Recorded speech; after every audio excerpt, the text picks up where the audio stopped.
Bem-vindos, crentes e descrentes do nosso canal, vídeo novo da série sobre os mitos e as verdades do batismo com o Espírito Santo.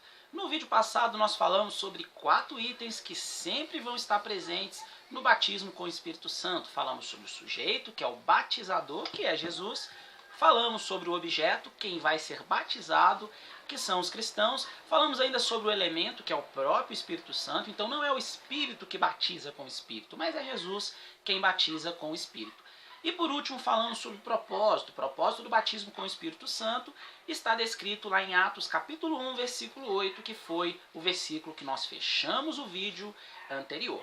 E hoje nós vamos falar sobre a manipulação do Espírito Santo. Acompanhem comigo esse versículo que vai aparecer para vocês. Versículo do livro de Atos, capítulo 2, nós iremos ler os versículos 1 e os versículos 2. O versículo 1 na minha Bíblia é uma Bíblia, como eu disse nos vídeos anteriores, é uma Bíblia que é interlinear, então está uma tradução literal, palavra por palavra, mas pode estar um pouco diferente do texto que eu vou colocar para vocês aí, mas o sentido é o mesmo. Está escrito da seguinte forma, tem um título que é o Espírito Santo vem no Pentecoste.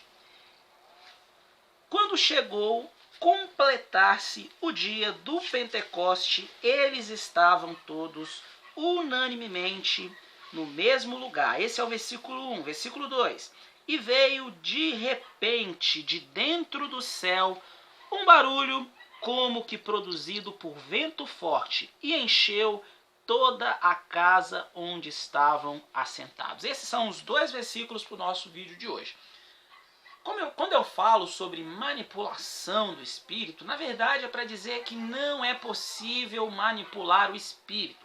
É muito comum ouvir em algumas igrejas, principalmente igrejas pentecostais e neopentecostais, que existe uma data certa onde você vai lá, numa quarta-feira, num domingo, num sábado, numa vigília que vai virar a madrugada toda, num grande evento de avivamento, e você vai receber o Espírito Santo, como se tivesse uma data específica para que o Espírito Santo ele viesse descer. E como se ministros, pastores, apóstolos, bispos, padres, eles tivessem o poder de determinar quando isso vai acontecer. Mas se você observar o texto, dentro desse versículo 2, quando ele se inicia, bem no comecinho, no versículo 2 fala assim, e veio de repente. Esse de repente, o termo grego que é usado aqui, é para falar de algo que eu não estava esperando. Algumas Bíblias traduzem como subitamente. Esse subitamente nos dá um entendimento melhor. Por que ele veio de repente? Apesar dos discípulos, aqui está falando dos 120, então os discípulos mais 120 pessoas que estavam reunidas lá no cenáculo, apesar deles se reunirem para orar e até esperando que um dia o Espírito Santo iria descer, mas eles não sabiam a hora certa que o Espírito Santo iria descer, eles não sabiam o momento certo. Por isso que ele veio de repente. E tem uma outra observação, se vocês verem lá no finalzinho desse versículo 2, fala que eles estavam assentados. Olha que coisa curiosa. Quando muitas igrejas mais carismáticas, falam que as pessoas elas têm que levantar a mão para o céu, eu vou colocar a mão na sua cabeça, eu vou determinar que o Espírito ele vai descer. Mas esses discípulos aqui, esses 120 no cenáculo, eles não estavam dentro de um desses requisitos. Não estavam com as mãos levantadas, não estavam de pé, ninguém colocou a mão sobre a cabeça deles.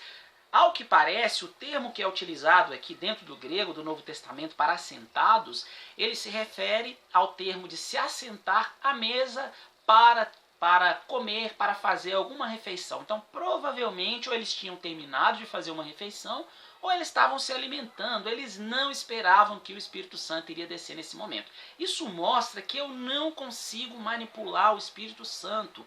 É muito comum em algumas igrejas ser dito da seguinte forma, o vento do Espírito ele vai soprar, o vento vai vir assim como ele veio lá em Pentecoste, mas na verdade o vento não veio. Se vocês observarem o texto diz assim, que de dentro do céu, um barulho, e esse barulho era como que um barulho produzido por vento. E vento aqui não é a mesma palavra utilizada para espírito. A palavra utilizada para espírito no grego do Novo Testamento é a palavra pneuma. Aqui eu até trouxe um dicionário, que é um dicionário grego do Novo Testamento, e eu vou abrir esse dicionário procurando essa palavra. Essa palavra é vento, o termo vento que é utilizado aqui, que no grego do Novo Testamento é o pinoés. Esse pinoés significa vento ou algumas vezes pode significar respiração. Ele aparece apenas no livro de Atos. Ah, professor, mas eu já ouvi falar que vento também pode significar espírito. Então, existe uma palavra que é a palavra pneuma.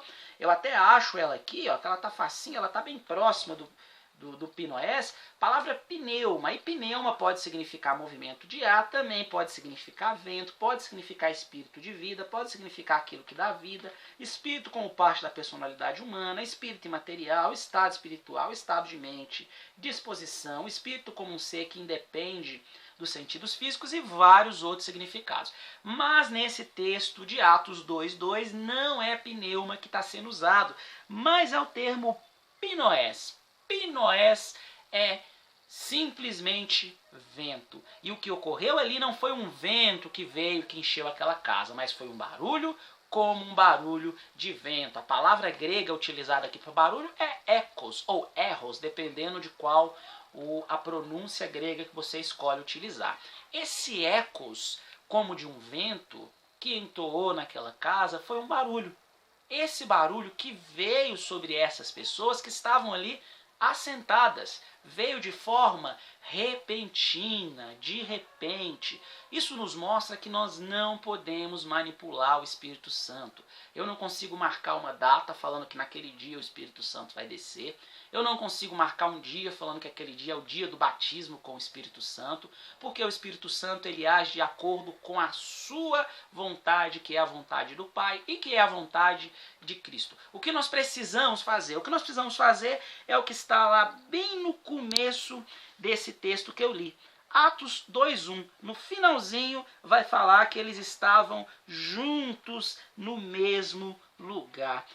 Todos estavam juntos no mesmo lugar. E a palavra que é utilizada, a palavra grega, eu vou até colocar ela aí para vocês, que é a palavra apantes. Apantes significa todos, mas todos de um inteiro. É como se fosse uma parte de todos a quem o Espírito Santo iria encher. Pessoas específicas para quais Cristo preparou aquele dia que foi prometido lá em Atos 1:8 e que foi prometido também nos evangelhos. Para a gente fechar, eu queria destacar apenas uma palavrinha, vou digitar ela aí para vocês, que é uma palavra em grego, em português é encheu, mas em grego é eplerosen. E essa palavra eplerosen, ela tem um significado muito forte quando nós vamos analisar o texto grego, que não é apenas encher, mas é encher por completo. Então a obra que foi realizada, tendo Cristo como batizador, o Espírito Santo como elemento, lá em Atos 2, foi uma obra completa. Cristo encheu em plenitude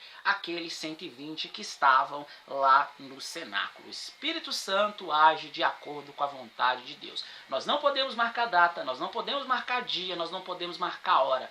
A ação é de acordo com o propósito que nós não conseguimos entender e que nós não conseguimos explicar que Deus tem. Além disso, não existem ritos, não existem formas específicas para que eu venha receber o Espírito Santo. Eu tenho que estar com a mão levantada, eu tenho que estar com a mão no coração, eu tenho que estar com o olho fechado, eu tenho que cantar um hino. Não, o Espírito Santo age de acordo com a sua própria vontade e com o propósito de Deus. No próximo vídeo nós vamos falar um pouco mais desse texto de Atos 2. Eu vou explorar a continuidade desse texto e nós vamos entender qual o propósito do Espírito Santo, quais foram as línguas que desceram ali e se essas línguas são ou não línguas dos anjos, outros idiomas, outros dialetos. Aguardo vocês!